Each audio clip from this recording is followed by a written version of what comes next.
Consigliere Berti, basta con la politica per pochi eletti, grazie al Movimento 5 Stelle le cose stanno cambiando.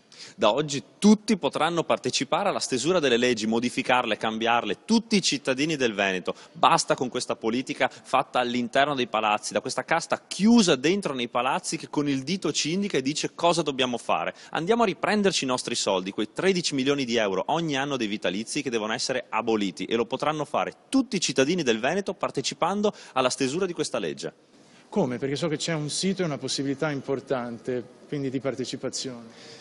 Il sito è Sistema Operativo Movimento 5 Stelle, potete trovarlo facilmente e da lì, attraverso questo portale che si chiama Lex, potrete modificare, dire la vostra, dire a noi cosa dobbiamo fare all'interno della regione per tagliare i privilegi della casta. Quali sono e quanti sono questi privilegi?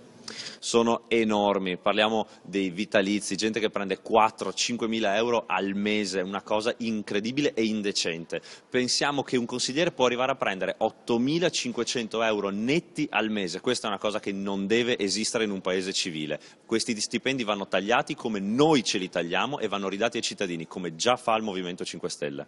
E che cosa ci fate con questi soldi? Noi abbiamo creato un fondo per il microcredito dove diamo i soldi agli imprenditori in difficoltà, abbiamo costruito una strada in Sicilia e con questa strada abbiamo dato modo di poter andare ai siciliani da una parte all'altra della loro splendida regione perché l'autostrada era crollata, abbiamo ricostruito una scuola in Campania e presto in Veneto faremo un grande regalo di Natale ai veneti. Dicono che con l'azienda zero si risparmieranno 50 milioni di euro, grazie a noi in 5 anni quasi 100. Bene, andiamo a togliere i soldi alla politica per ridarli ai cittadini.